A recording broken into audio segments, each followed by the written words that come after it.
Shalom, shalom. First and foremost, I'd like to give all praises, honor, and glory to the Most High God Yahweh, and we do so in the name of His only begotten Son, Hamashiach Yahushai, who were ignorant called Jesus Christ. Shema Yasharala Yahweh, Allah Yahweh Yahweh Echad. That means Hero Israel. The Lord our God is one Lord. All right, I'm just sharing stuff to a group. Started.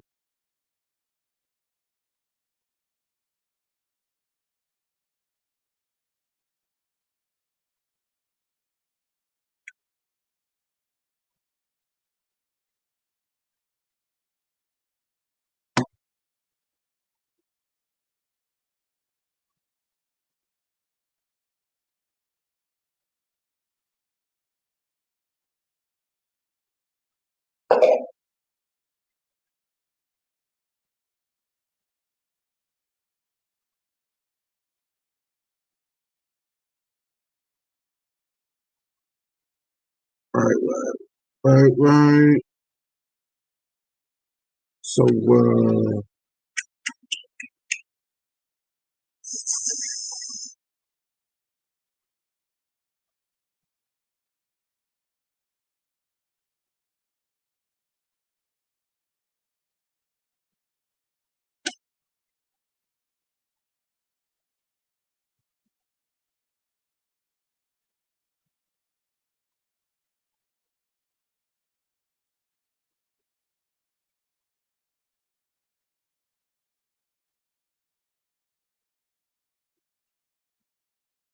all right.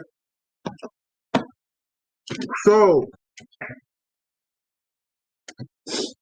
how's everybody doing? New moon was Tuesday, yo. It was Monday night to Tuesday. Lord willing, y'all kept it. Remember, new moons are Shabbath ones. It's the Sabbath, but it's a different type of Sabbath where you cook. So, if y'all didn't know, now you know.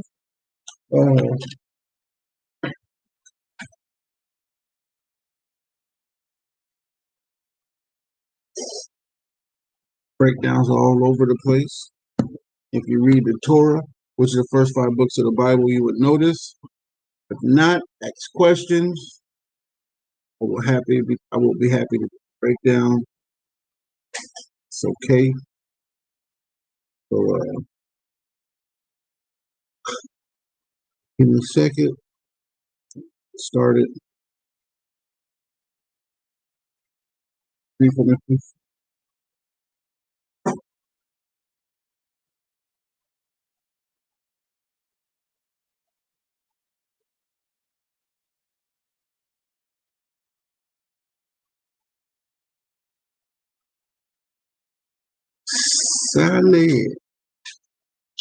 Solid.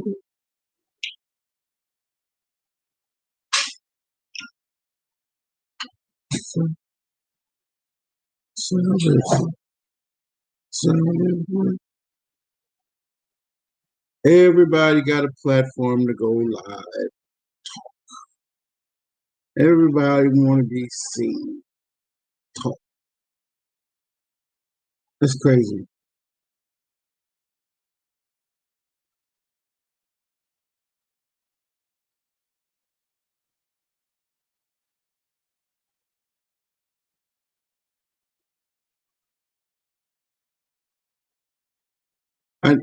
Israel. So dude gets on the live. I believe it was like 2 weeks ago. And he starts to talk about how the Friday night to Saturday night Sabbath is not biblical. I'm gonna have to watch that. Because every time Israel get a platform, they want to go. And we have a government. Instead of just taking that up with him, they just so. What I'm saying is just, you can't be too proud to skip protocol. You know, Israel don't care about that. That's the thing about our people. Our people just so bold. Every other country, they take things up to their leadership. Our people, they don't care. They don't believe in that. They don't believe in nobody. They believe they got the answer. You got brothers that's been in this truth for 20 to 30, 40, 50 years, and they would rather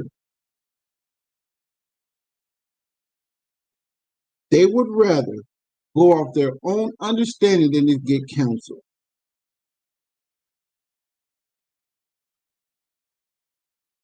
They would rather do that.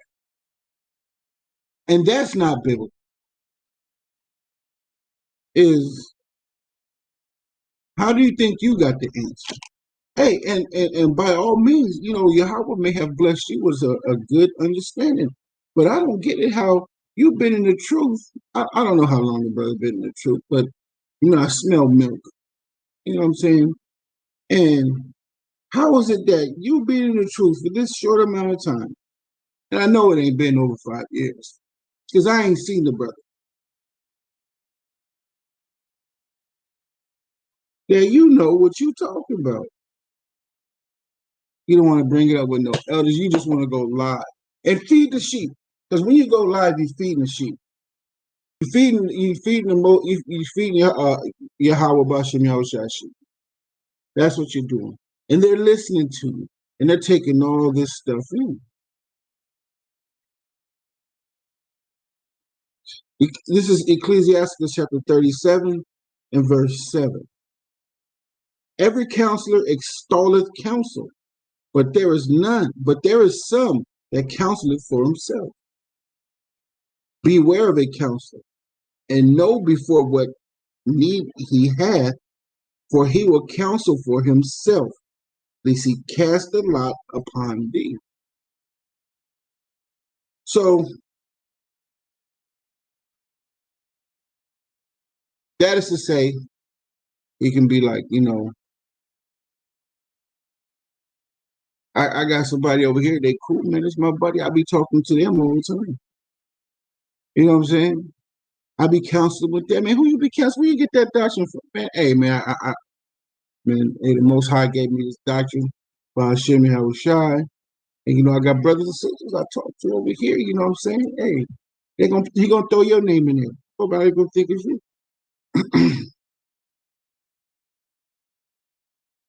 And say unto thee, the way is good. And afterward he stand on the other side to see what shall befall thee. He gonna start throwing you in and putting your name in it.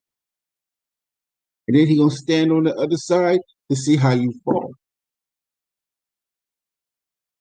Because you said the doctrine is good too, so he gonna throw your name in there.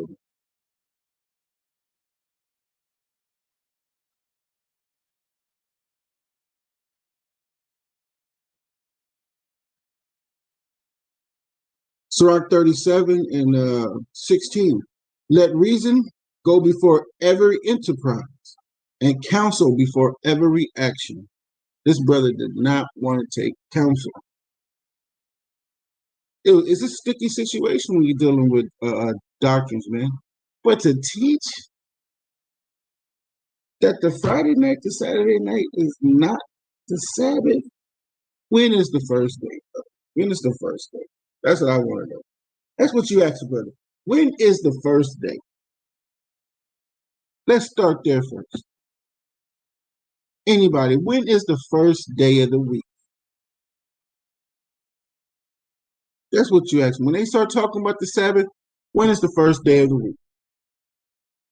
When does the day start?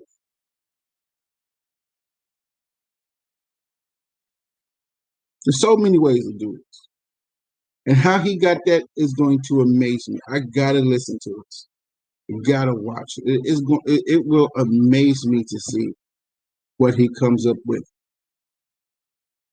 It's going to be amazing. I want to hear what he comes up with. I want to see how he breaks it down. I just want to see, man. This is just, baffles me. Just how you come with that. And so many brothers a lot of brothers been in this truth for so long. You got a lot of heavy hitters out here that they go win the scriptures, man. They just go win it. You talking about Friday night to Saturday night is not the biblical Sabbath. And then you got babies in the truth following you talking about y'all tripping. The Saturday night is not the Sabbath, not the biblical. And then you got them. Now you got them bugging out.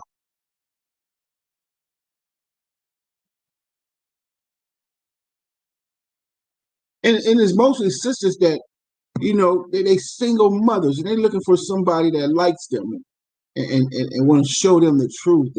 And because man, wow,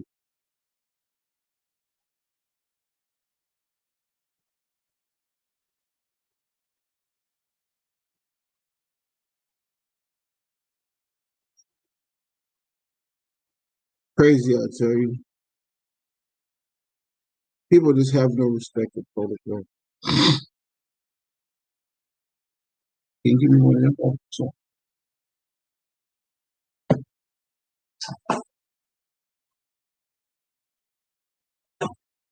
crazy. I don't get it.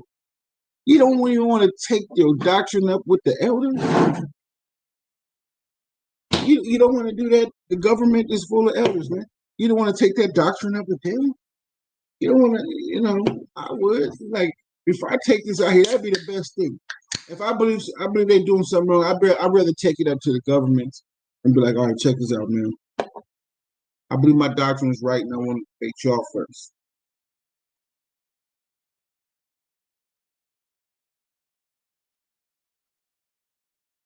I believe my doctrine is that strong, and before I go to the public, I want to do it the right way and take it up with you elders and see what y'all got to say. I want to, I strongly believe in this, and I strongly believe y'all are wrong. Man, so now people don't care about pro at all. Everybody's always,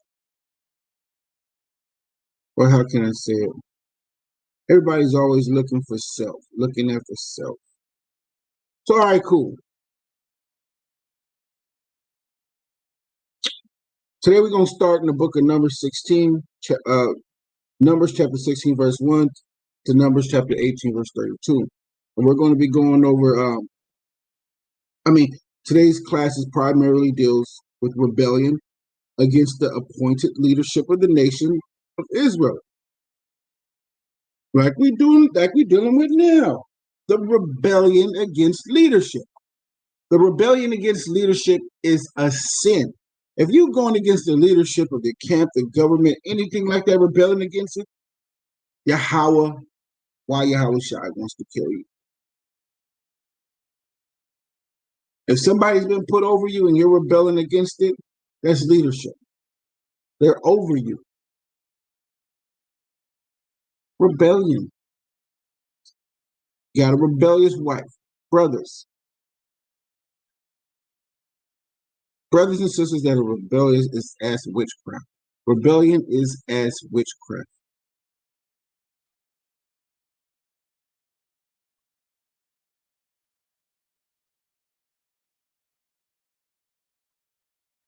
Let me get that.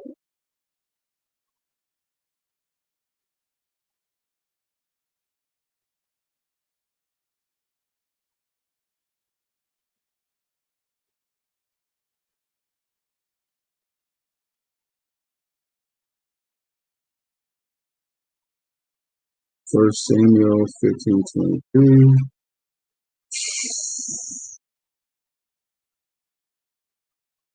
This is the book of First Samuel, chapter 15, verse 23, and it reads, "For rebellion is as the sin of witchcraft."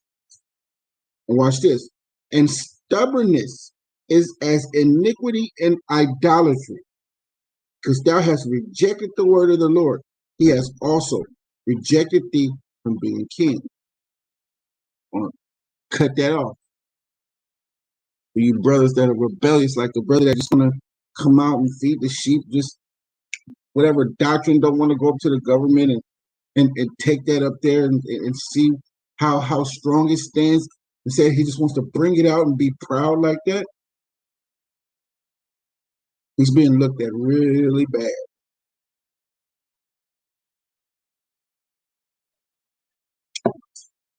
I've been in this truck going on 9 years. And every time I saw something, I took it up first. I took it up. Took it up to the top. And see how it hangs up there. And they straightened it out. Now look, they ain't got to look at that. Precept upon precept. History and all. All right, I got it. And if I took it up and it broke down everything that they talked about and they didn't see it, first of all, they'd be blind not to see it when what I'm talking about is right. But if they just didn't want to see it and they said, nah, wait, they kept pulling it off and pulling me off, I'm going to go back again through the spirit, pray on it. And if they don't do nothing, hey, I got to go to the puppet. That's the way you do things.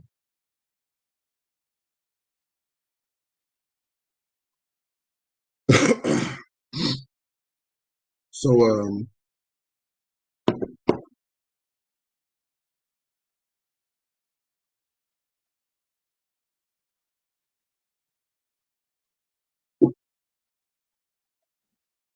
all right, Numbers chapter 16, folks. Let's start there, man. Remember, we're going on, today's class primarily deals with rebellion against the appointed leadership of the nation of Israel. Here are some of the subjects covered: the rebellion of Korah and his allies, the budding of Aaron's staff, a sign of rebels, concerning priests, their duties, and their support. Additionally, we study the subjects of self-discipline. All right.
All right, go ahead. Numbers 16, verse 1. Mm-hmm. Now Korah, the son of Zazar, son of Kohath, son of Levi, and David, and Abram, the son of Gad, and on the son of Seth, son of Reuben, took men, and they rose up before Moses, 250 princes of the assembly, famous in the congregation, men of renown. Men of renown. They're famous in Israel. Everybody knows them. Go ahead. And they gathered themselves together against Moses, against Aaron, said unto them, You take too much upon you, seeing all the congregation are holy, every one of them. They're being sarcastic. That's that. They're dealing with sarcasm. Man, you take too much on you, man. Come on now. They're being sarcastic. You know how Israel get. Go ahead. Seeing all the congregation are holy, every one of them, and the Lord is among them. Wherefore, then lift you up yourselves above the congregation of the Lord. Basically, if the Lord is with you, he with us. You take too much upon you, man. Come on, watch out. Or you can't. We gotta switch this, man. Come on, taking too much upon you. Let's go. Get out of there, man. Let's go. Read. When he heard it, when Moses heard it, he fell upon his face, and he spake with Korah and to all his company, saying, Even tomorrow the Lord will shew who are his, and who is holy, and will cause him to come near unto him. Even him whom he hath chosen, will he cause to come near unto him. This do take you censers, Korah and all his company, and put fire therein, and put incense in them. Put incense in them. Where you at? For the Lord. Verse 7 now. Yeah. Mhm. And put their fire therein, and put incense in them before the Lord tomorrow. And it shall be, the man whom the Lord doeth choose, he shall be holy. Take too much upon you, ye sons of Levi. And Moses said unto Korah, Hear, I pray you, sons of Levi, seemeth it but a small thing unto you, that God of Israel hath parted from the congregation of Israel, bring you near to himself, to the service of the tabernacle of the Lord, and to stand before the congregation. He's basically telling them his duties as important it is. He says, see to say that the Most High power has separated you from Israel to do a job like you do a different job from Israel. Separated you because you're doing a good job. Like we doing, like bro, we doing like what's going on? What you rebelling for? Because he don't think, you know what I'm saying, he feels irrelevant. And that's how our people feel. They feel irrelevant. Our people feel irrelevant. Like their position that they have is not enough. Everybody wants to be the government. Everybody wants to be the top dog. Everybody wants to come in because they feel that if they come with the best doctrine, they can have it all. Because that's how brothers came in the truth. Chopping up doctrines. This our doctrine is better. Come and follow us. We got the truth. We got the truth. Who's that? Somebody say that if you're not in this camp, you're not in the truth. That's ICK. Yeah.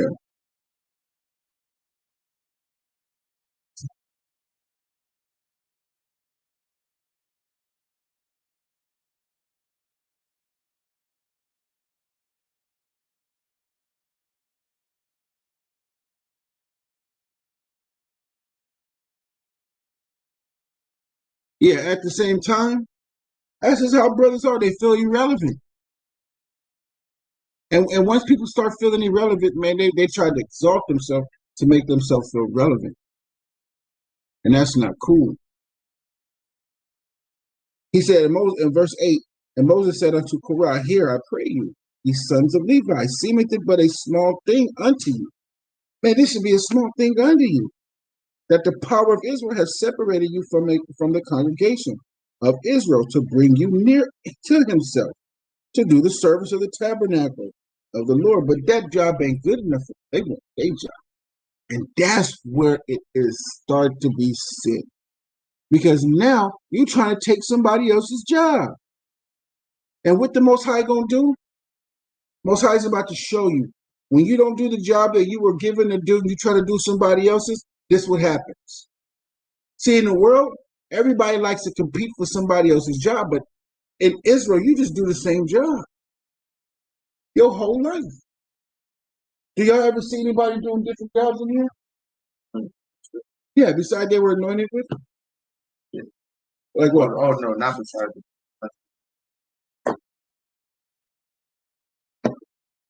Once you're anointed to a job, that's yours for the rest of your life. You can move up in rank. Within the government, yeah, you can move up in rank. Yes. But once you're a farmer your whole life. What other job you gonna have beside that? If you're a carpenter, you're damn near a carpenter for the rest of your life. If you're a blacksmith, you're a blacksmith for the rest of your life. You got one job. If you was a mama, you're a mama for the rest of your life. Mama can't go out there and be a hot girl. You know what I'm saying? Can't do that. But watch, I'm about to show y'all how the Most High deal with people who don't like the jobs that they have, or who want to try to step up and do other people's jobs. So now you're going to start seeing, after this, and I bring it out, that a lot of people are doing a lot of things wrong in Israel. Go ahead. sin. And he hath brought them thee near to him, and all thy brethren, the sons of Levi, with thee seek the priesthood also, which cause both thou and all thy company are gathered together against the Lord. And what is Aaron that ye murmur against him. Going against Moses and Aaron is going against the Most High. Going against the leadership is going against the Most High. Go ahead. And what Moses sent to call Dathan and Abram the sons of Eliab, who said, "We will not come up. Is it a small thing that thou hast brought us up out of a land that flows with milk and honey, to kill us in the wilderness, except thou make thyself altogether a prince over us?" Because them two did the same thing. Now they doing it. Go ahead. And they didn't learn from that. Go ahead. Verse 14, moreover, thou hast not brought Start over. Moreover, thou hast not brought us into a land that flows with honey, or given us inheritance of fields and vineyards. Wilt thou put out the eyes of these men? Will we not come up? And Moses was very wroth, said unto the Lord, expect not that their offering. I have not taken one ass from them, neither have I hurt one of them. Moses said unto TORAH, be thou and all thy company before the Lord, thou and they and Aaron tomorrow, and take every man his censer, put incense in them, bring ye before the Lord every man his censer, 250 censers. Now you're going to start to see the job, because they're going to have all these brothers have censers in their hand. Whose job is that? Is that their job? It's not the Levites.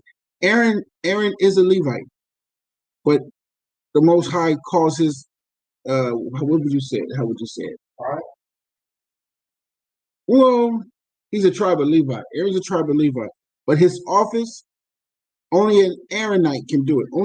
Only whoever comes out of the rod of Aaron can do it. So only descendants of Aaron can do certain jobs. That's it. And the seeds of Aaron inherit the Levites. Basically, they're over. They're their bosses for life, forever. The Aaronites inherit the Levites, even though Aaronites are Levites, but the Most High just calls them Aaron. And he calls Aaron, but he calls his son Aaronites, even though they have different names. That's something else explained about the sons, why the Most High calls them Aaronites. But my son is a Marakadite. My wife will be a Marakadite. So everybody would know that's Marakad's wife. You know what I'm saying? She's a Marakadite. You know what I'm saying? People be like, what family you from? Marakadite. Oh, okay, Marakad's wife. Okay. Marakad's wife or daughter. Marakad's son. Okay. And if my son has a family, a son, they'd be like, what family you from? They'd be like, I'm a Zanak Ariai. Wife be like, I'm a Zanak Ariai. But my son would be like, I'm a Marakadite. See? He'd be like, Zanak Ariai, Ban Yahawada, Ban Marakad, no, Ban Marakad, Ban Yahawada, Ban Yasharal. Okay. Go ahead. Verse 18. They took every man his censer, put fire in them, and laid incense thereon, and stood in the door of the tabernacle of the congregation, Moses and Aaron. TORAH gathered all the congregation together against them. Against them. He gathered all the people against them. And unto the door of the tabernacle of the congregation, the glory of the Lord appeared unto all the congregation. And the Lord spake unto Moses and Aaron, saying, separate yourselves from among this congregation, that I may consume them in a moment. They fell upon their faces and said, O God, God of the spirits of all flesh, one man sinned, and will thou be wroth with all the congregation? The Lord spake unto Moses, saying, speak unto the congregation, saying, heave up about that tabernacle of TORAH, Dathan and Abram. Moses rose up and went up to Dathan and Abram. So who's this angel that appeared before them?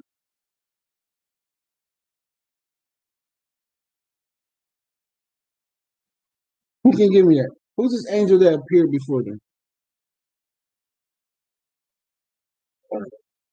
It don't matter who answered. Well, back then it wasn't Yahushua. Well, it was Yahushua, but his name wasn't Yahushua. His name wasn't Yahushua. We didn't know It don't say his name on here anywhere. But this was Yahushua. The same angel that appeared in Exodus 32 and 12. Let me see. Book of Exodus chapter 32 and verse 12. I'm going to start at 9.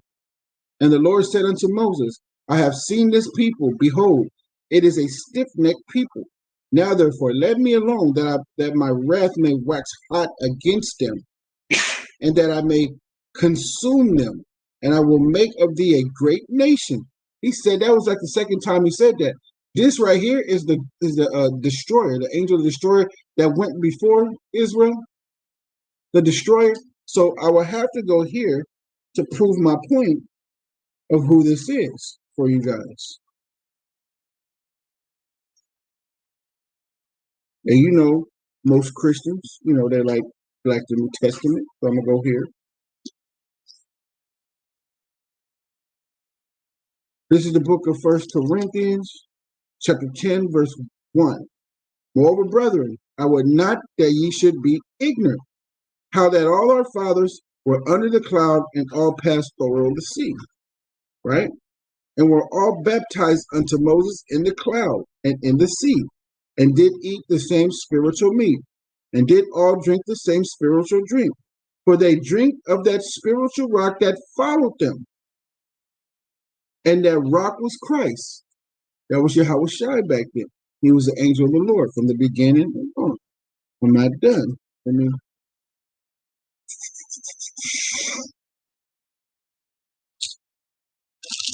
me get something else for you.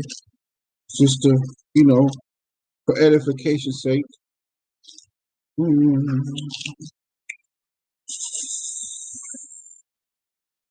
Mm. I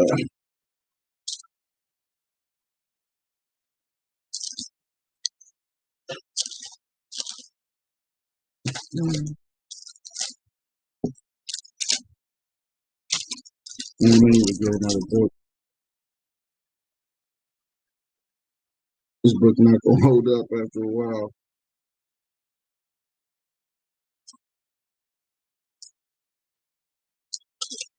Mhm.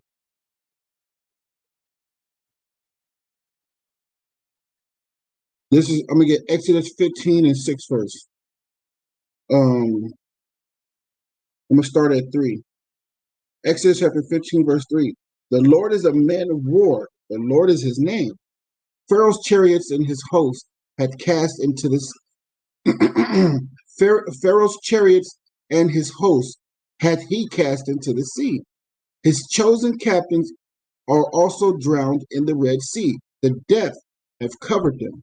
They sank into the bottom as a stone. Thy right hand, O Lord, is become glorious in power. Thy right hand, O Lord, have dashed in pieces the enemy. So who's the right hand of the Lord? Hamashiach Yahushua, who the world ignorantly called Jesus Christ. Now let me go over here to Colossians 3 and 1. Paul, an apostle of Hamashiach Yahushua, by the will of Yahweh, and Timotheus our brother, to the saints and faithful brethren in Christ, which are at lost, grace be unto you, and peace from our Father, the Lord Hamashiach Yahushua. All right, let me skip over to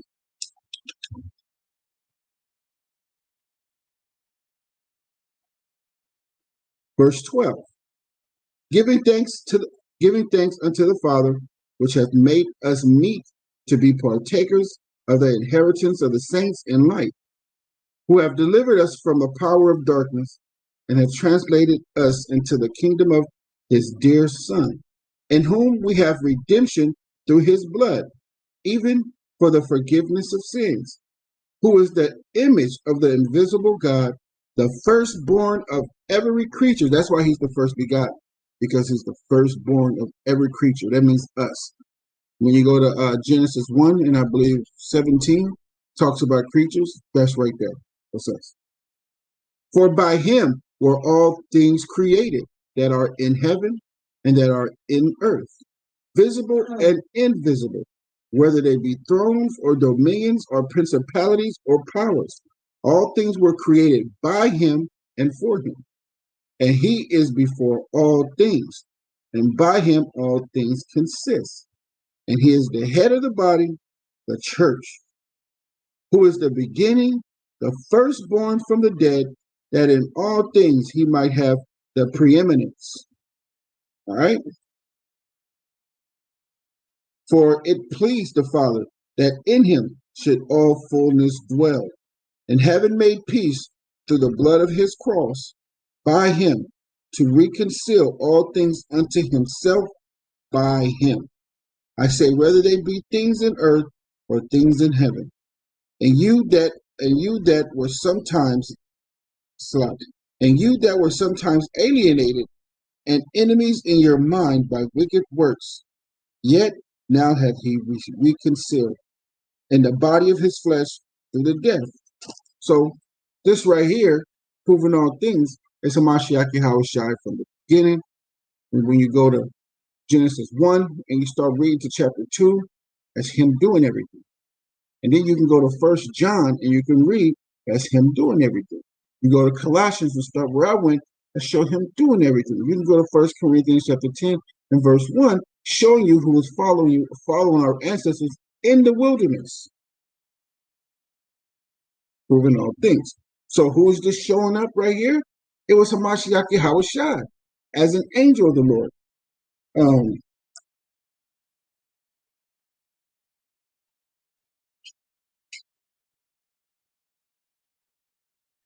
Book of Psalms, chapter 104,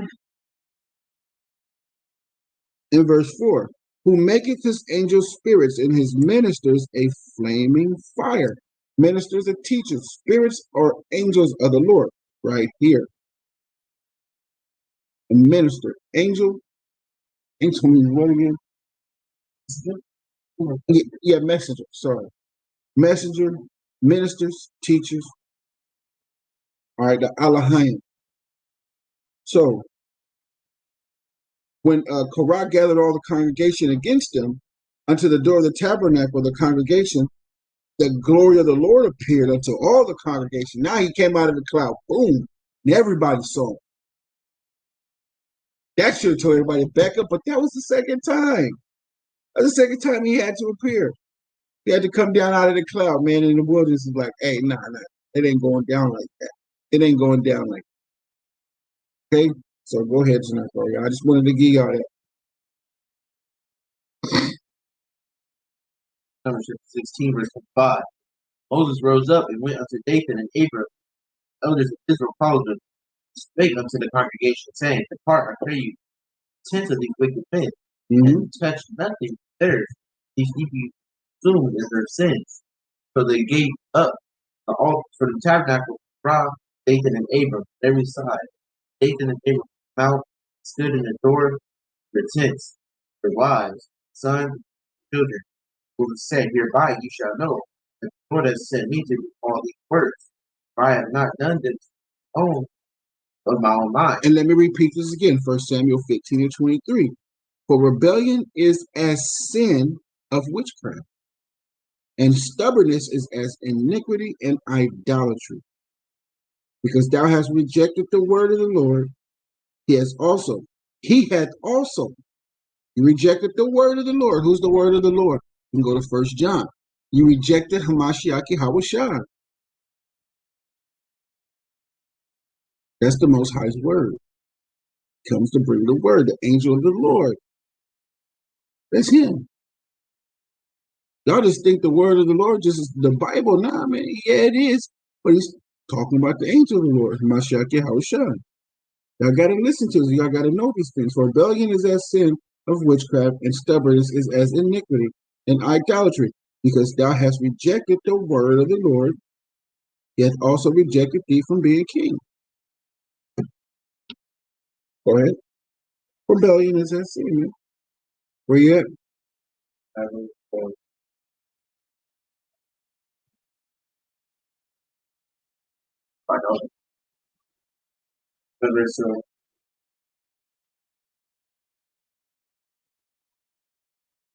Let's start on verse 22. Oh, right here, verse 29. Mm. If these men die the common death of all men, or if they be visited after the visitation of all men, the Lord hath not sent them. But if the Lord make a new thing, and the earth open her mouth, swallow them up, with all that appertain unto them, and they go down quick into the pit, then ye shall understand that these men have provoked the Lord. And it came to pass, as he had made an end of speaking all these words, that the ground clave asunder that was under them. And the earth opened her mouth and swallowed them up, and their houses and all the men that appertained unto TORAH and all their goods. That was the new thing. Go ahead. They and all that appertained to them went down alive into the pit. The earth closed up upon them, perished. And all Israel that were round about them fled at the cry of them. For they said, lest the earth swallow us up also. And there came out a fire from the Lord. Soon the two.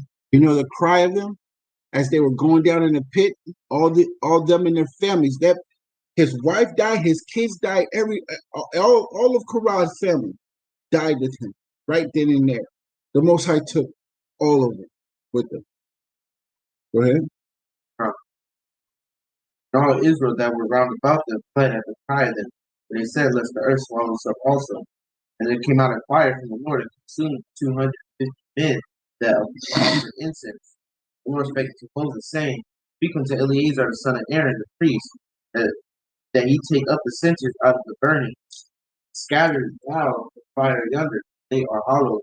The censers of these sinners against their own souls, and to make them broad plates for a covering the altar, for the offer, for they offer them for the Lord, therefore they are hollow. They shall be a sign unto the children of Israel. And Eleazar the priest took brass and censers, which they that were burnt had offered, that they were made broad plates for covering the altar, memorial to the children of Israel.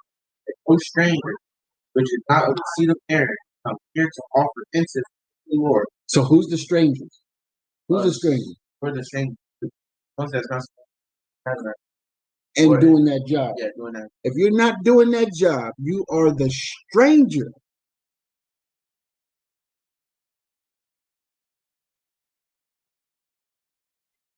Verse 40, to be a memorial unto the children of Israel, that no stranger, which is not of the seed of Aaron, come near to offer incense before the Lord, that he be not as Korah and as his company, as the Lord said to him by the hand of Moshe.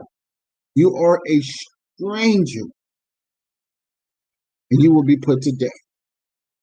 Repent.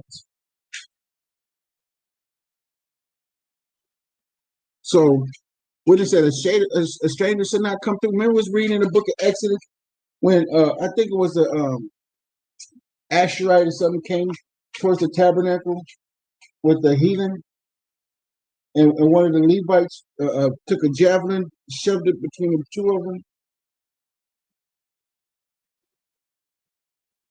Exodus. It was in the book of Exodus, and one of the heathens was with I think it was an Ephraimite.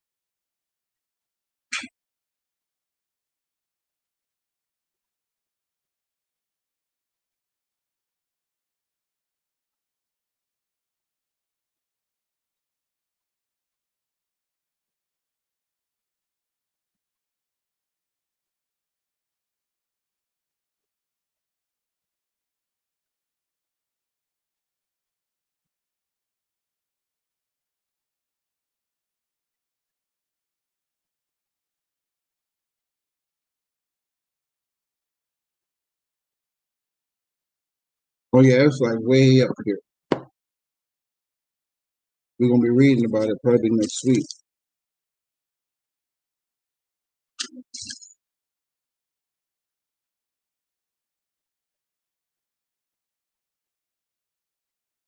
This is not the book of Numbers, chapter 25.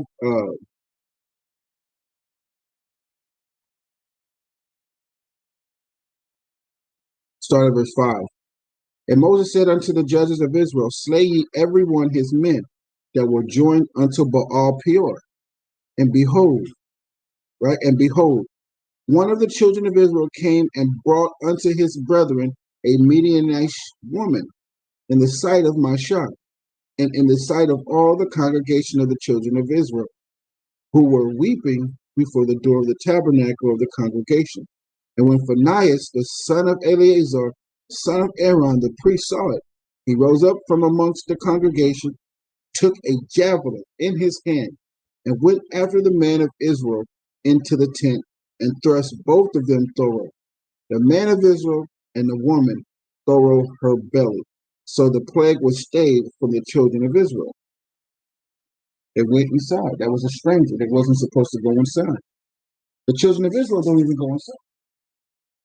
They stay at the tabernacle door. Unless they were said so. Those were strangers. So they were put to death. Go ahead, Zachariah. 42, no, 41. But on the morrow, all the congregation of the children of Israel murmured against Moses, his parents, saying, Ye have kindled the people of the Lord. Ye have killed the people of the Lord. And it came to pass, when the congregation was gathered against Moses and against Aaron, as they looked toward the tabernacle of the congregation, behold, a cloud covered it. The glory of the Lord appeared. And Moses and Aaron came before the tabernacle of the congregation. The Lord spake unto Moses, saying, Get you up from among this congregation, that I may consume them as in a moment. They fell upon their faces. And Moses said unto Aaron, Take a censer, put fire therein, off the altar, put on incense, go quickly to the congregation, make an atonement for them. For there is wrath gone out from the Lord, and the plague is begun. And Aaron took as Moses commanded, and ran into the congregation. Behold, the plague was begun among the people. Put on incense, made an atonement, and he stood between the dead and the living. The plague was stayed. Now, I think that was the third time I've read that Mashiach Yahushua appeared unto him. I think it's the fourth or third time already. He had to come up out the cloud. That's how wicked Israel is. Now they that died in the plague was 14,700. So I did that died about the matter of the rock. Aaron returned to Moses, go to the tabernacle of the congregation, and the plague was stayed. Call Shara, Debar Yahweh, Anaya Shah, Wenashemah. Although Yahweh said, what we do in him. Hurry up, man.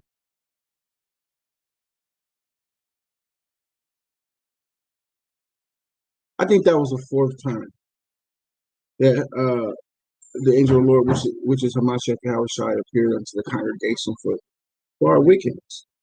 Our people just wicked, like they always rebellion. They always got something to say about the leadership, man. You're not in the leadership. And that's gonna happen too in these last days, bro.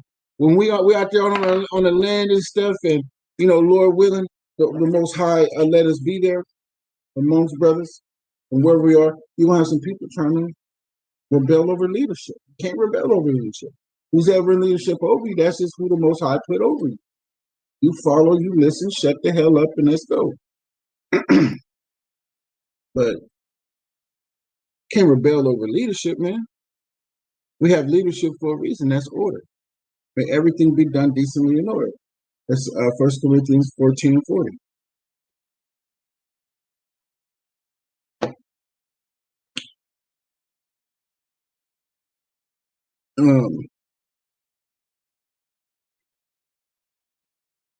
Again, number 16 and 40. So the memorial unto the children of Israel, that no stranger which is not of the seed of Aaron come near to offer incense before the Lord, that he be not as Korah and as his company, as the Lord said unto him by the hand of Mashah.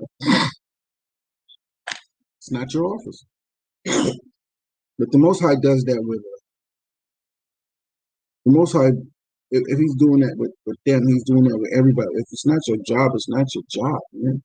He didn't anoint you to do that job. Stop trying to rebel against the leadership. That's not how you handle it. All right, chapter 17. This is Numbers chapter 17, verse 1. The Lord spake unto Moses, saying, Speak unto the children of Israel, and take of every one of them rod according to the house of their fathers, of all their princes, according to the house of their fathers. 12 rods. Write thou every man's name upon his rod, and thou shalt write Aaron's name upon the rod of Levi. For one rod shall be for the head of the house of the fathers. Thou shalt lay them up in the tabernacle of the congregation for the testimony, for I will meet with you. And it shall come to pass that the man's rod whom I shall choose shall blossom, and I will make to cease from me the murmurings of the children of Israel, whereby they murmur against me. Rebellion. Go ahead. And Moses spake unto the children of Israel, and every one of the princes gave him a rod, a piece, for each prince one, according to their fathers' houses, even 12 rods. And the rod of Aaron was among their rods. Moses laid up the rod before the Lord in the tabernacle of witness. It came to pass that on the morrow Moses went to the tabernacle of witness, and behold, the rod of Aaron for the house of Levi was budded, and brought forth buds, and blooms, and blossoms, and yielded almonds. And Moses brought out all the rods before the Lord unto all the children of Israel, and they looked, took every man his rod. And the Lord said unto Moses, Bring Aaron's rod again before the testimony, to be kept for a token against the rebels, and thou shalt take away their murmurings from me, that they die not. And Moses did so, as the Lord commanded him, so did he. The children of Israel spake unto Moses, saying, Behold, we die, we perish, we all perish. Whosoever cometh to the king here unto the tabernacle of the Lord shall die. Shall we be consumed with dying? Yahweh and Ashad and Ashman. All that Yahweh said, what we doing here. So when you read 13, whosoever cometh anything near unto the tabernacle of the Lord shall die. Shall we be consumed with dying? The tabernacle, that's going through the gate. That's going through the gate. That's the tabernacle. The tabernacle is in whole. You know, you got the temple inside of the tabernacle. So you got to stay at the gate. You can't come in. No. It's not your job, buddy. This is rebellion. This shows you about leadership and how the Most High God in leadership, you can rebel. That's sedition against the government. That is sedition against the leadership, against the government, man. That's sedition. There's other ways to do that. All right? All right. 18, this is the last chapter, right? Go ahead. This is Numbers chapter 18, verse 1. And the Lord said unto Aaron, Thou and thy sons in thy father's house with thee shall bear the iniquity of the sanctuary, thou and thy sons with thee, and shall bear the iniquity of your priesthood. And thy brethren see also, there goes right there. When you go to Numbers 16 and 40. Go.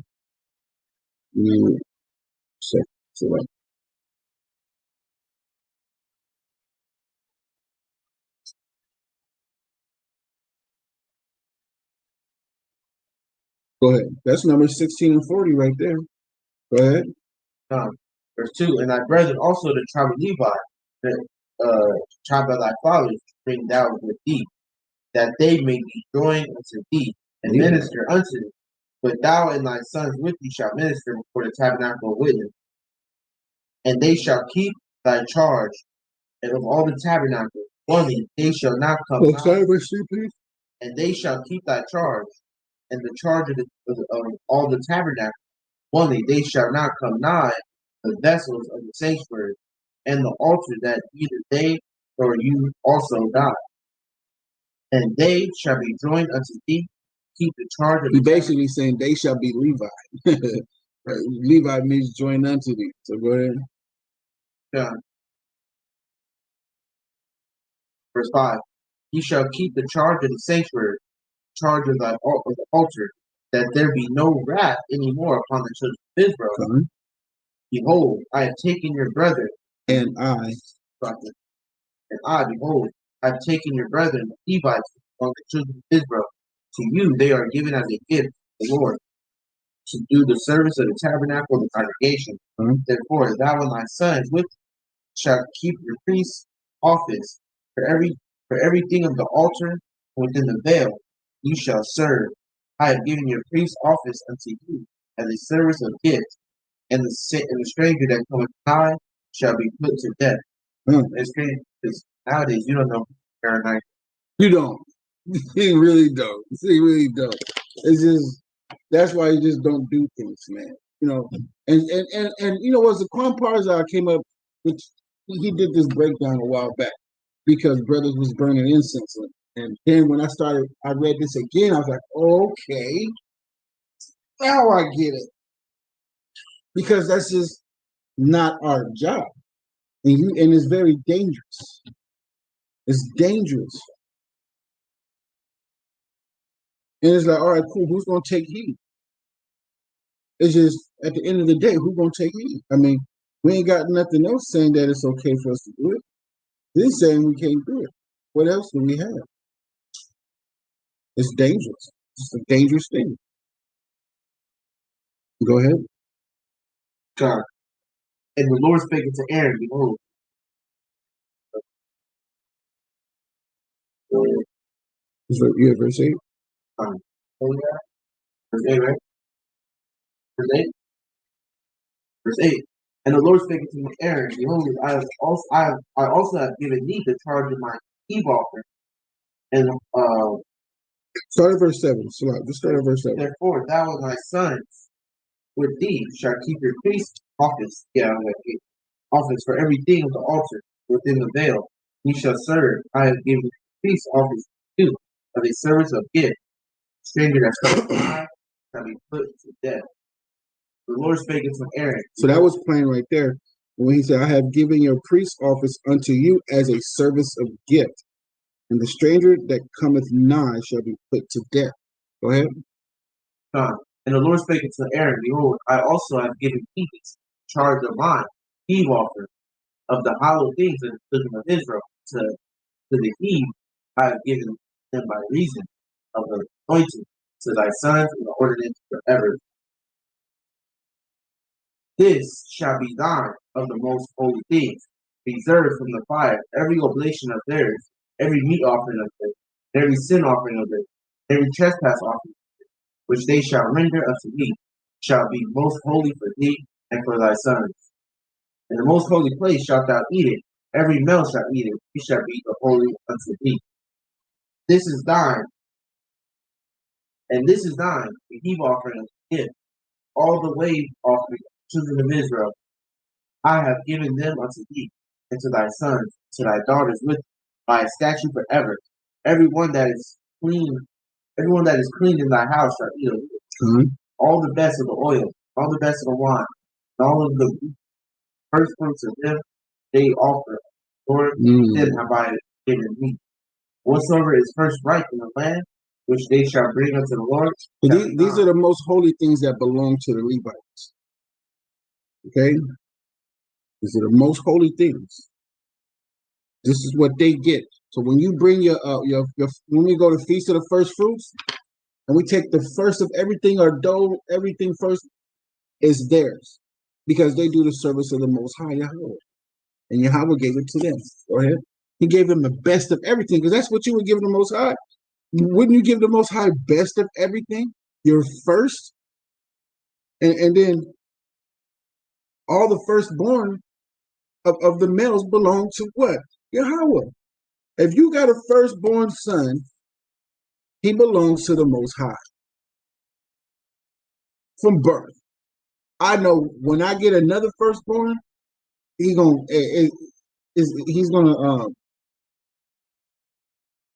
I can't remember, I forgot the name. he's gonna what's it called?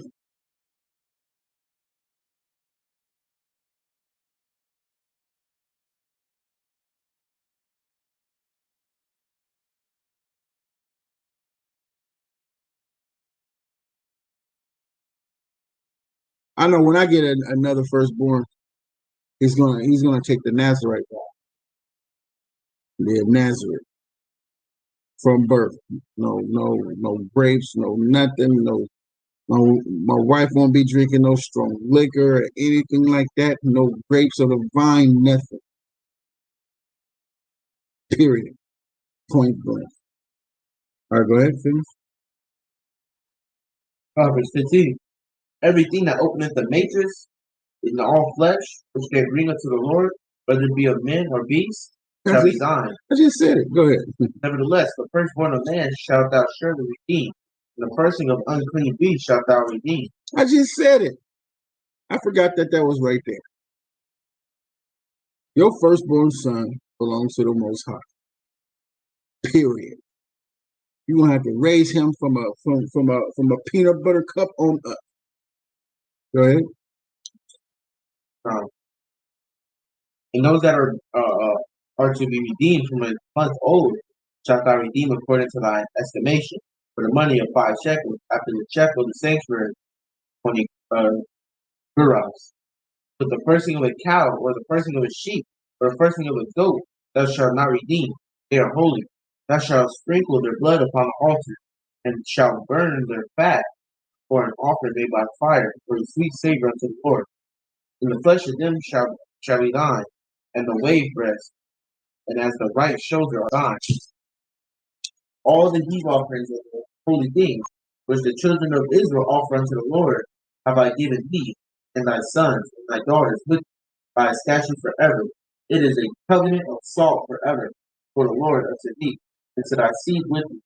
The Lord spake unto Moses, just like the Lord spake unto Aaron, thou shalt have no inheritance in the land, neither shalt thou have any part among them. I am thy part, and thine inheritance among the children of Israel. And behold, I have given the children of Levi all the tenth in Israel for an inheritance, for their service which they serve, even the service of the tabernacle of congregation. Neither must the children of Israel henceforth come nigh. Hold on. He said, I have given the children of Levi all the tenth of Israel.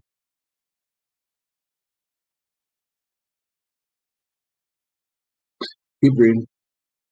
Neither must the children of Israel henceforth come nigh the tabernacle of the congregation, lest they bear sin and die. But the Levites shall do the service of the tabernacle of the congregation, and they shall bear their iniquity. It shall be a statute forever throughout your generation, that among the children of Israel they have no inheritance. But the tithes of the children of Israel which they offer as a heave offering unto the Lord, I have given to the Levites to inherit. Therefore I have said unto them, among the children of Israel they shall have no inheritance. The Lord spake unto Moses, saying, thus speak unto the Levites, and say unto them, when ye take of the children of Israel tithes which I have given them for your inheritance, then ye shall offer up an heave offering of it for the Lord, even a tenth part of the tithe. And this your heave offering shall be reckoned as though it were the corn of the threshing, as as the fullness of the winepress. Thus you also shall offer a heave offering to the Lord of all your tithes which you receive of the children of Israel, and ye shall give thereof the Lord's heave offering to Aaron priest. Out of all your gifts you shall offer every heave offering, all the best thereof, even the hollow part thereof out of it. Therefore thou shalt say unto them, when ye have healed the best thereof, when ye have heaved, so when ye have healed the best thereof from it, then it shall be counted as and the increase of the threshing floor, and of the increase of the winepress. Ye shall eat it in every place, ye and your household, for it is your reward for your service, tabernacle of the congregation. And ye shall bear no sin by reason of it, and when ye have healed from it best of it, neither shall ye eat the holy things of the children of Israel, lest ye die. TORAH, the Bar Yahweh, and I Shah and I Shema. All that Yahweh said, what we doing here. And you only say that in the law. This is only said in the law. All right, hey, double word switch spots with Zanakoria, what you said?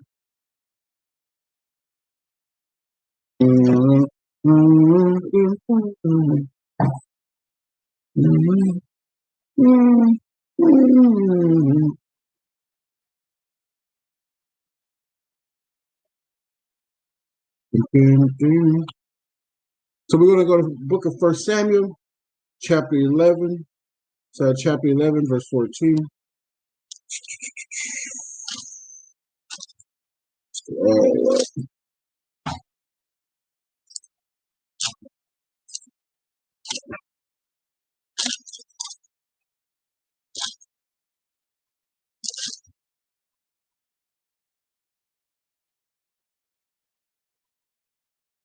All right. 1 Samuel, chapter 11, verse 14. Start there. This is the book of 1 Samuel, chapter 11 and verse 14. Then said Samuel unto the people, Come, let us go to Gilgal. Gilgal, and renew the kingdom there. And all the people went to Gilgal, and there they made Saul king before the Lord in Gilgal. And there they sacrifices of peace offerings before the Lord. And there Saul and all the men of Israel rejoiced greatly. So now we know where we started, and we started here. It's not rocket boy. This is where we're starting it, right here. All right. Saul has been made and has been anointed king over Israel. We start. All right, go ahead. 12. Chapter 12 from the top. And Samuel said unto all Israel, Behold, I have hearkened unto your voice in all that ye have said unto me, and have made a king over you. Hold on real quick. I got a preset. Let me see.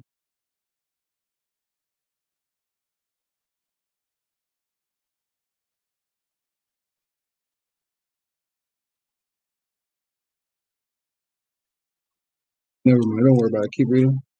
And now, behold, the king walketh before you, and I am old and gray-headed. And behold, my sons are with you. And I have walked before you from my childhood unto this day.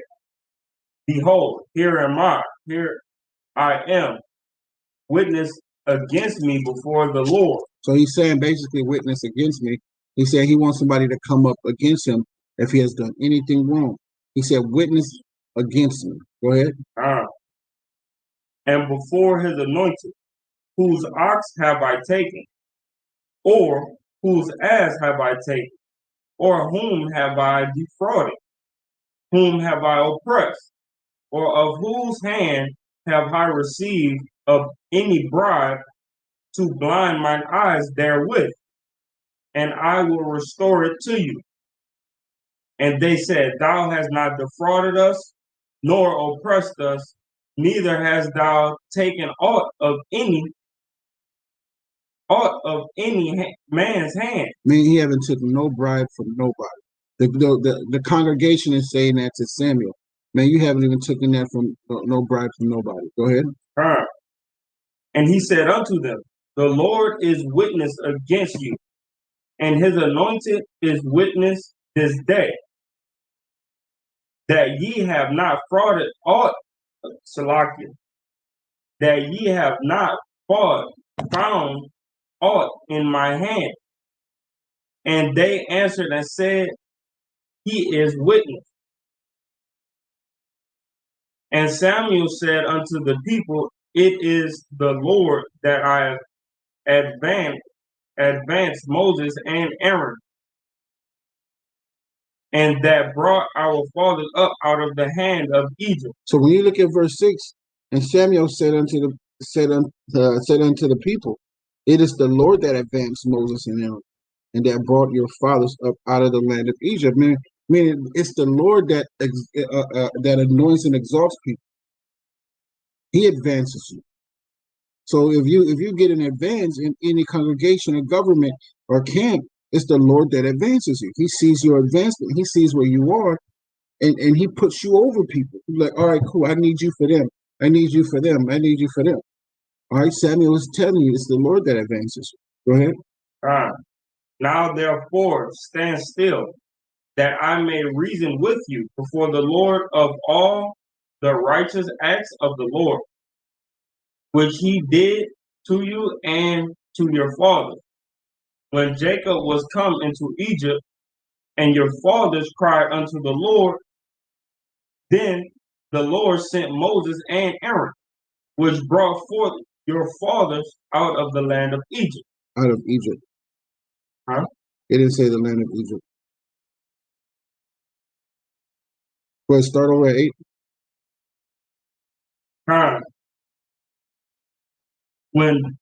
When Jacob, this 1 Samuel chapter 12 verse 8.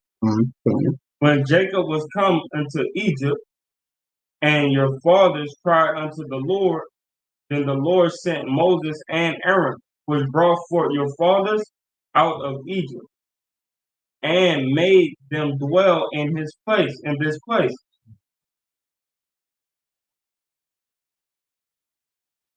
And when they forgot the Lord their God, he sold them into the hand of Sisera, captain of the host of Hazor, and unto the hand of the Philistines, and unto the hand of the king of Moab.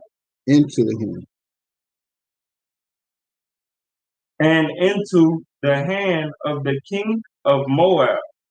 And they fought against them. And they cried unto the Lord and said, we have sinned, because we have forsaken the Lord, and have served Balaam and Ashtaroth. But who's Ashtaroth today? Easter. Go ahead. But now deliver us out of the hand of our enemies, and we will serve thee. And the Lord sent Zerubbabel and Bedan and Jephthah and Samuel, and deliver you out of the hand of all of your enemies on every side, and ye dwell safe. And when ye saw the Nahash, when ye saw that Nahash, the king of the children of Ammon, came against you, he said unto me, nay, but a king shall reign over us, when the Lord your God was your king. They rebelled. They rebelled because they was coveting. They wanted to see their king. Exactly. And they didn't need to see their king. He was killing everybody. People were scared as hell. They don't even see nobody doing nothing. And people just dying left and right. I love a king like that. I mean, I'd be cool to see him, but at the same time, bro, you just watching me drop. The real G's move of silence like lasagna. Huh? It's like you just watching everybody drop and die. And you know that. So Lord, hey, we told y'all, don't come against us like that. That'll just make you feel like, my king is great.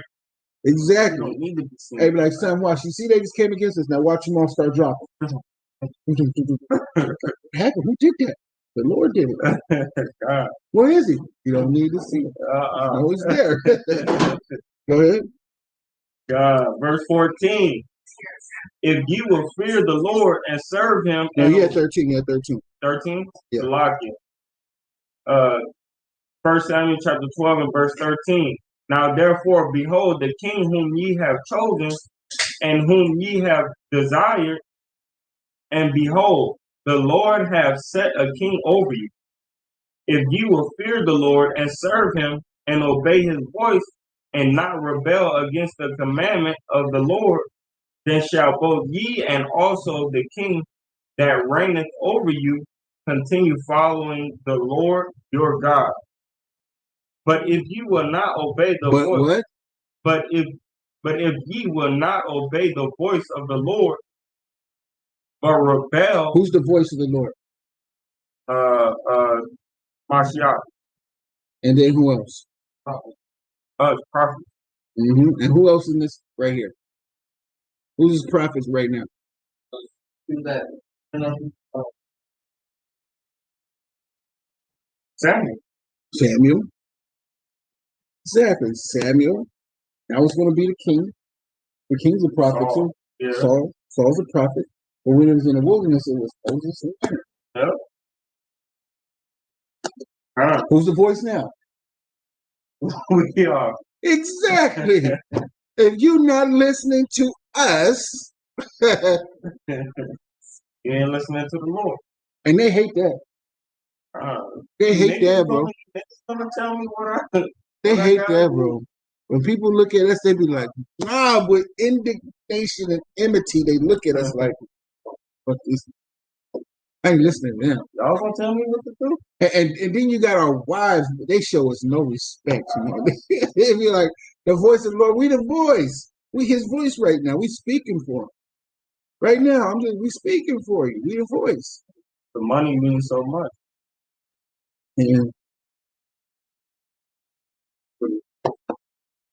And then when we tell y'all to do something and you don't do it, Rebelling. Can you read verse 14 again? This Rebelling. Hold on, verse 15. Read verse 15. No, verse 14. Sorry, verse 14. This is what happens. This is what we saying to y'all right now, because you just don't listen. Go ahead. 1 Samuel chapter 12 and verse 14. If you will fear the Lord. You know what he mean by fear? Yeah, if you will fear the Lord? That means if you fear judgments and that. No. Damn, man. Well, on point. If you fear the judgments. But it's not necessarily like fearing him. You know what I mean? Well, yeah, him too, yeah. Yeah, but you know, we fear him through his judgment. Like a mother, we don't want that. It's like you listen, like, nah, I don't want that. I want that smoke. Hey, me and Bobby say something like, man, we don't want that smoke. Hey, repent. We don't want that smoke. You don't want this smoke. The Most High showing smoke all around you right now. You don't want the smoke. Listen, do what you told to do. Stop rebelling, man. Give 110% to the Most High. Keep trying. Keep trying. Because it's hard. Because we rebel against this government secretly. You know, we do what they tell us to do, and then behind closed doors, we be like, F them, man. F them. But us, we be out there like F them right to their face. And that's what they don't like. You know, we just do what we got to do to get by. But they already know how we feel. And that's the thing. Go ahead. But if you will not obey the voice of the Lord, lock it. Verse 14, if you will fear the Lord and serve him and obey his voice and not rebel against the commandments of the Lord, then shall both ye and also the king that reigneth over you continue following the Lord of your God. Salaki, the Lord your God. But if ye not obey the voice of the Lord, but if ye will not obey the voice of the Lord, but rebel against the commandment of the Lord, then shall the hand of the Lord be against you, as it was against your fathers. And who was that hand? That hand is the house. You getting it now? Like sometimes when you read it, you just read it. Right past through it. Right past through it. Then will the hand of the Lord be against you, like Yahweh Shai, who you ignorantly call Christ, is against everybody right now. He's killing people left and right. He's saying his hand will be against you. Wake up. Go ahead. Verse 16. Because hold on, real quick. Because you know when it says like right here, then shall the hand of the Lord be against you, as it was against your fathers. Go ahead, man. Read. Now therefore stand and see this great thing, which the Lord will do before your eyes. It is not wheat, is it not wheat harvest today? I will call unto the Lord, and he shall send thunder and rain, that ye may perceive and see that your wickedness is great, which ye have done in the sight of the Lord, in asking you a king. So who who get what he's doing? He's giving an example of something. What's going on? Who caught on to that? I just caught on to it, and I read this already. Well, right now, when he was in the wilderness, and he finally started talking to Moses, and the other people heard him, they got scared because it was like thunders. You know what I mean? It was thunderous and stuff like that. Okay, close. It's close. Anybody else want to take a whack at it? What? The question again? Okay, verse 17. Do you get what example he's giving you on verse 17? Break 17 down. Hey. I just saw it. Read it again, Gubba War. 1 Samuel chapter 12 and verse 17. Is it not wheat harvest today? I will call unto the Lord, and he shall send thunder and rain, that ye may perceive and see that your wickedness is great, which ye have done in the sight of the Lord, and Salakia, and asking you a king. Right there.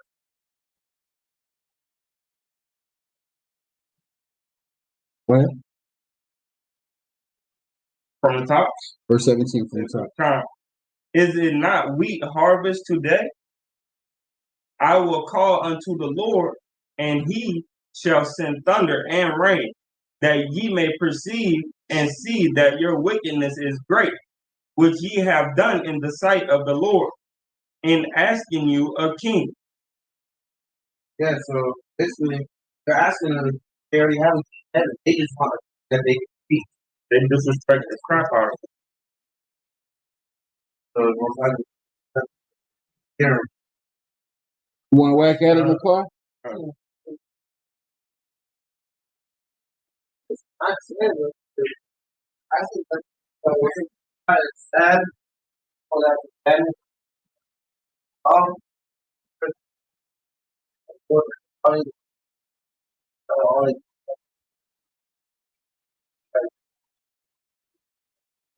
want to see that our king is signed, rain.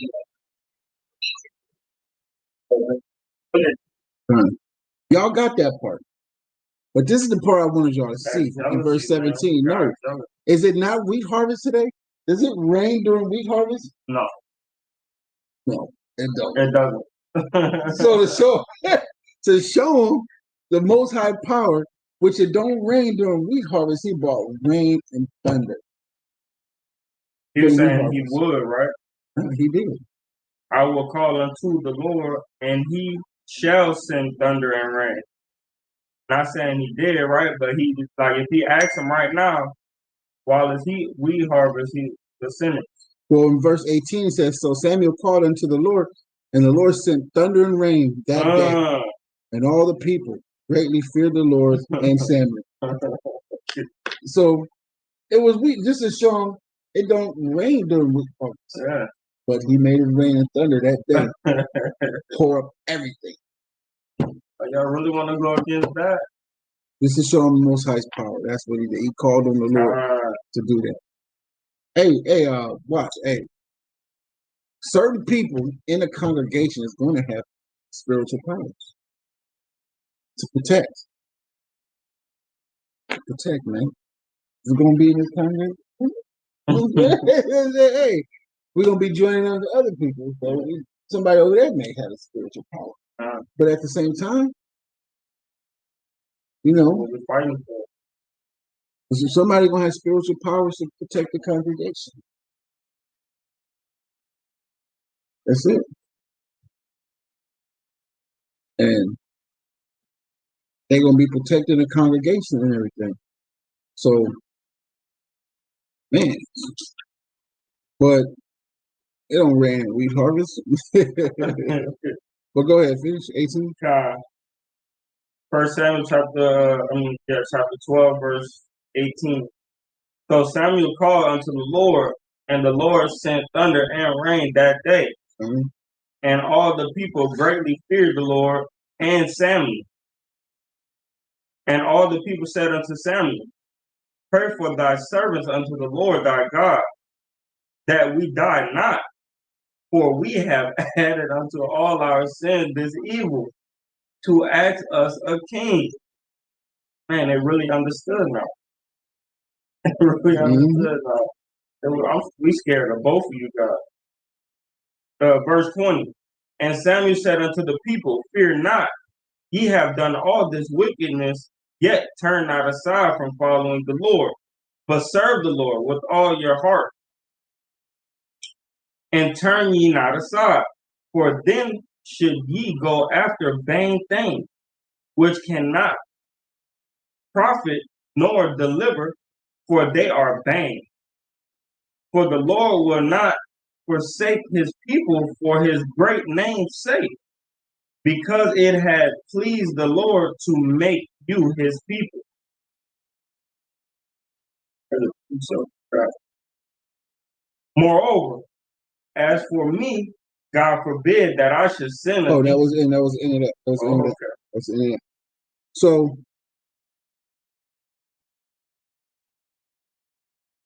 as you see in rebellion is our people rebelling, stop rebelling, do what you're told.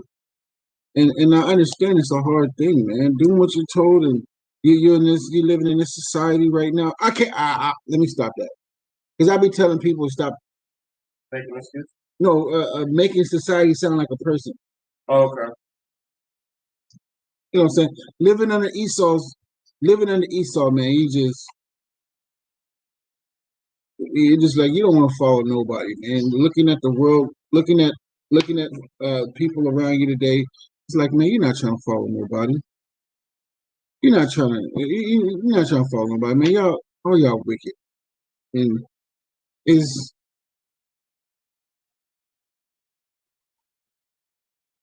So you look at other people and you like, how much better are you than me? You know what I mean? Like, yeah, man. It's like I ain't following you. Yeah, It's like it who seems you? like you might be doing worse than I am. Exactly. I ain't listening to you.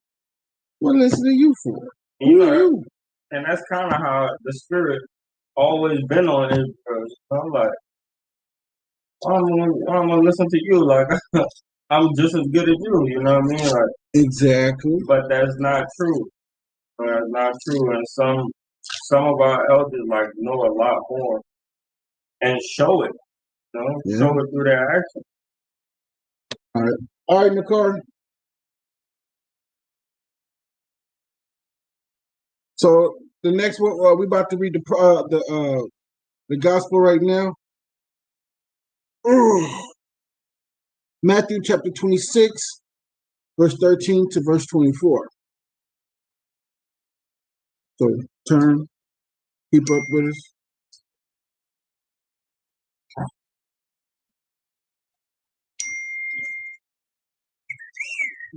Yeah, I'm gonna start giving out my number for so when people got questions, they can just call on my phone and they can ask the questions they need to answer. Matthew 26.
All right, man. Let's go to Matthew.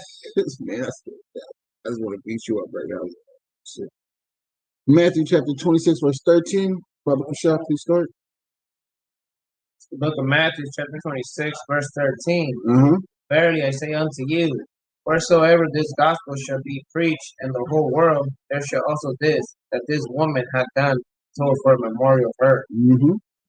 Then one of the 12, called Judas Iscariot, went unto the chief priests, said unto them, what will ye give me?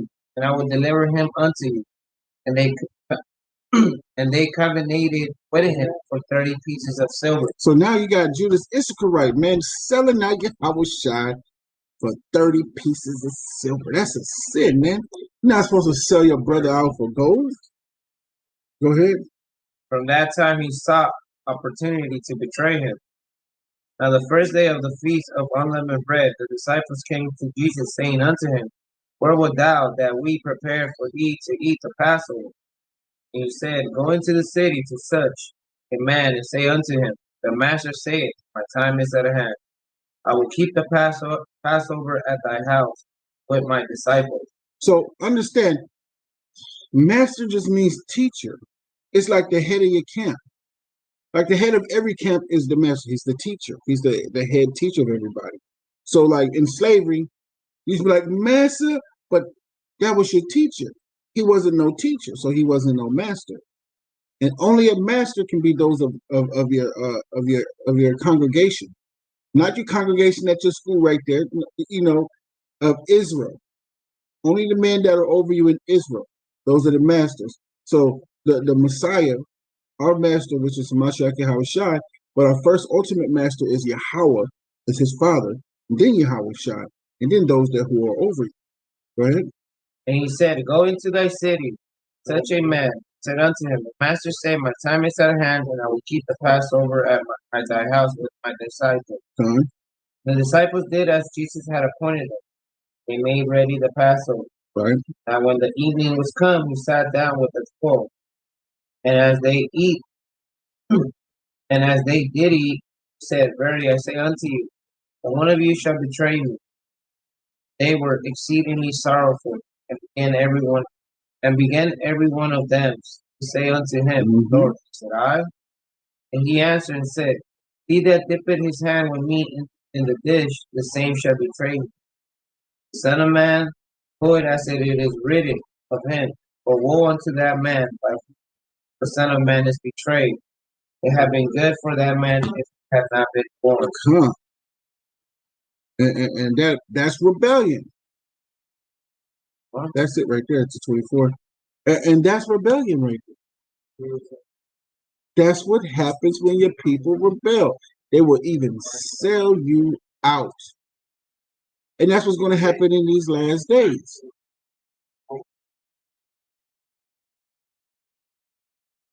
And that's what's going to happen in these last days. Your own fathers are going to sell you out. Your own mother is going to sell you out. Your own son is going to sell you out. All these people are going to sell you out in these households. What's that precept we pulled yesterday's night? You kept it in the notes, right? Put the precept down. I believe it's in the book of Matthew. They're going to sell you out. Your mama going to sell you out. And y'all want to be around these wicked people, they're going to sell you out. Those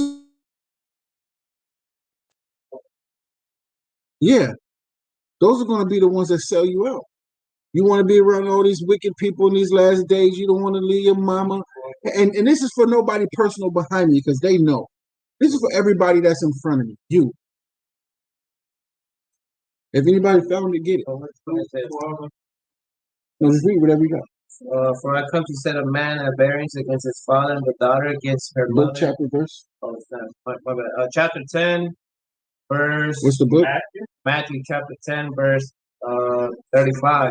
Go ahead. For I am come to set a man at variance against his father, the daughter against her mother, daughter-in-law against her mother-in-law.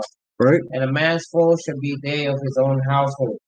He that loveth father or mother more than me is not worthy of me. He that loveth mother and father more than me is not worthy of me. Go ahead. And he that loveth son or daughter more than me is not worthy of me. He that taketh not his cross and follow after me is not worthy of me. He that findeth his life shall lose it. That loses his life for my sake shall find it. He that receiveth you receiveth me. That receive and he that receiveth me receiveth him that sent me. He that receiveth a prophet in the name of a prophet shall receive a prophet's reward. And he that receiveth a righteous man in the name of a righteous man shall receive a righteous man's reward. Right there. What did you got, Zanat? Like, being through. And what's your burdens? Things that you go through. Your job, dealing with your baby mama, still gonna have to follow Christ. You ain't gonna be able to give it up. You ain't gonna be able to do none of it. I mean, you're not gonna be able to give that burden up. Whatever burden you have, whatever's going on in your life, you still gotta take that burden and still follow Christ. Whatever's going on in your life, handle your business and follow Christ. Take care of your business and follow. That's what you do. Right? So with that, we're about to begin prayers. Give us 10 minutes and we'll start the prayers. And we'll let y'all go do what y'all need to do. Because I know y'all got babies running around crazy. And y'all can't listen. All right? So give us 10 minutes. It's 3:55. 4:06 we'll start the prayers. 4:06. So be ready. Have your head covered. Men, have your head uncovered.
All right. We back. Take that down.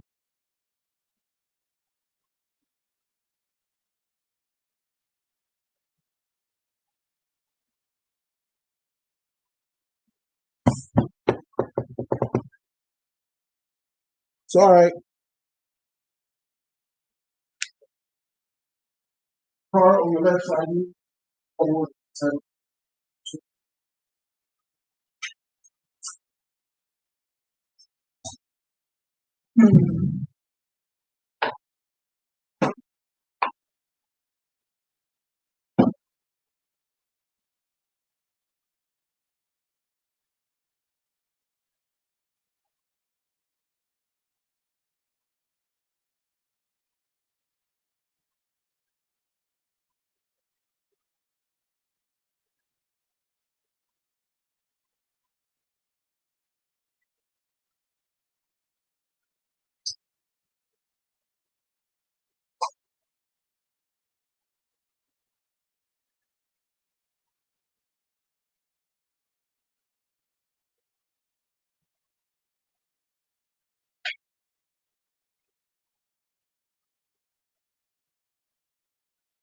All right.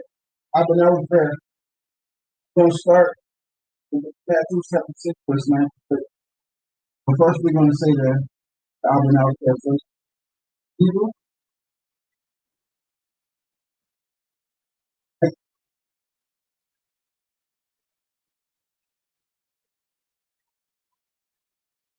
All right, I've been out.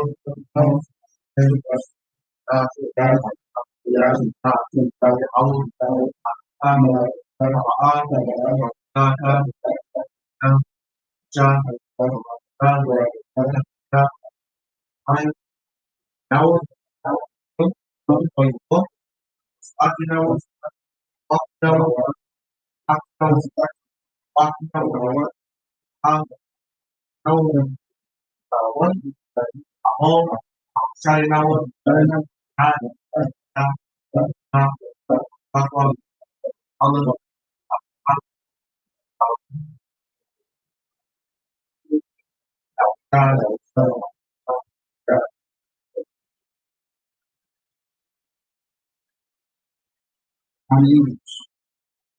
Father, which art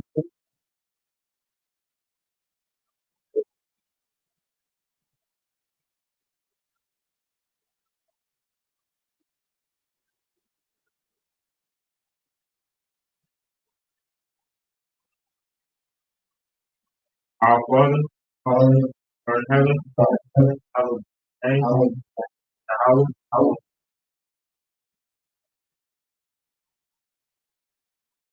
thy kingdom come, thy kingdom come, thy will be done thy will be done on on earth earth as it is in heaven.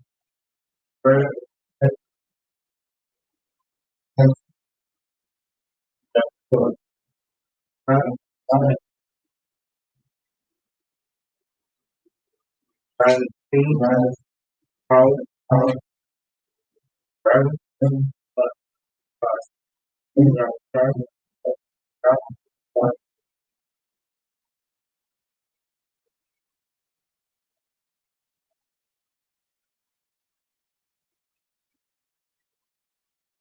and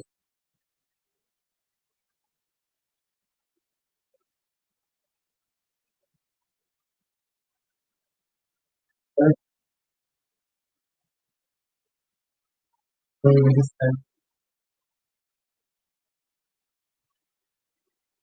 of God. God.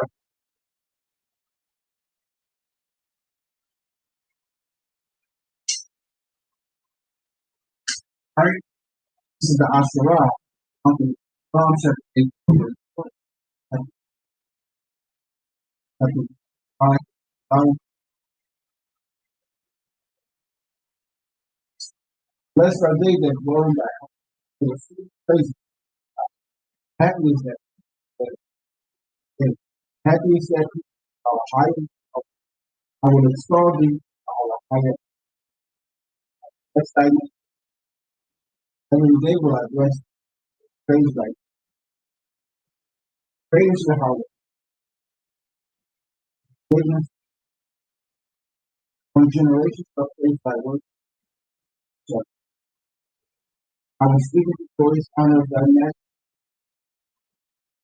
We shall see. And I will declare thy great. We shall only come to you.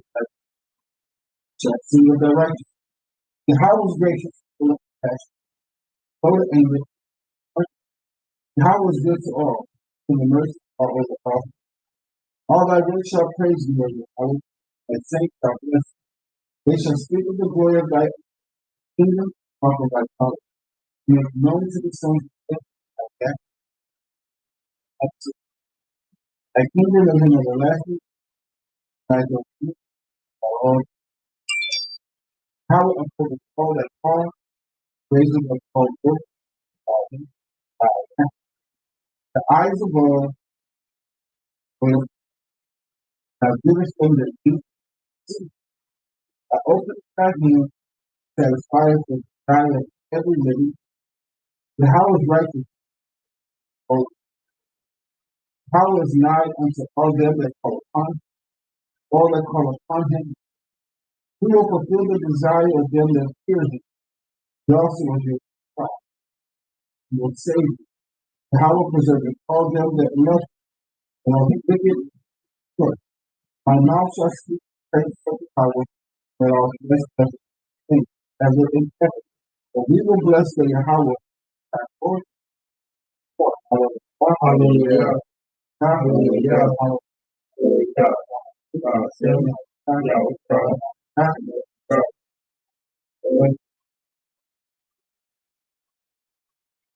Verse 3 prayer.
Psalm for the Shabbat.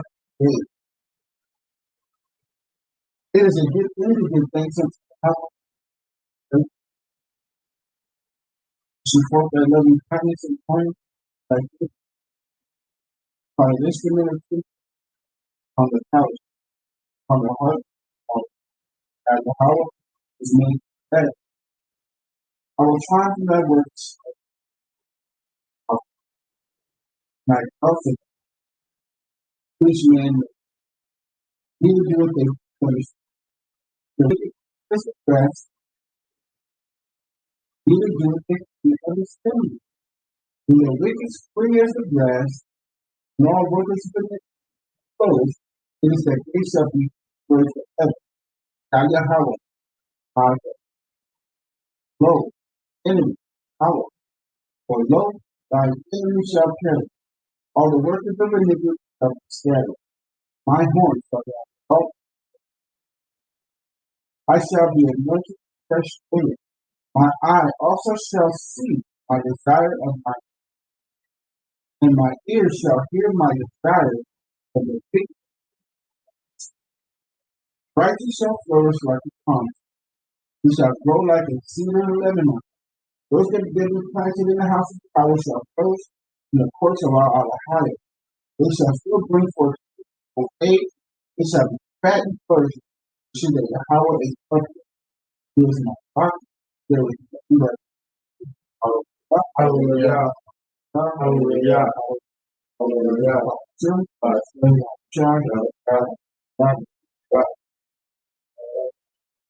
This is our now.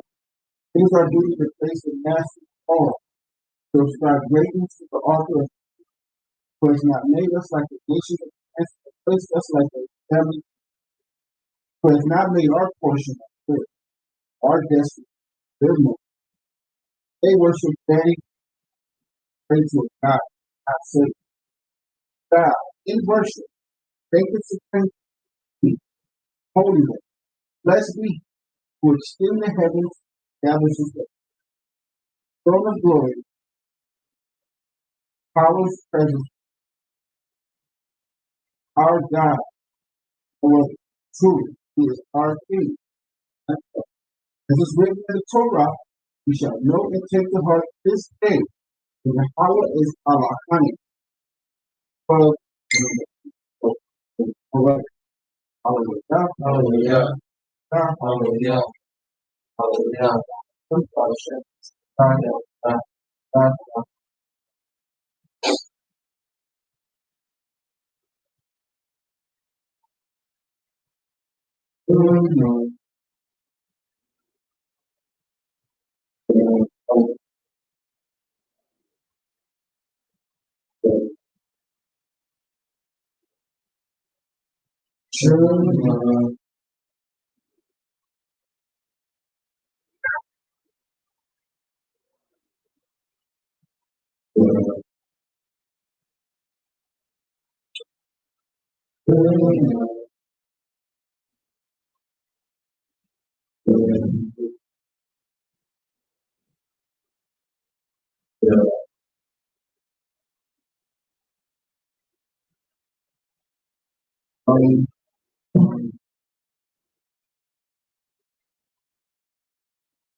on the earth. Hallelujah. Hallelujah. Hallelujah. Hallelujah. Hallelujah.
All right, the water for staying with us with these prayers.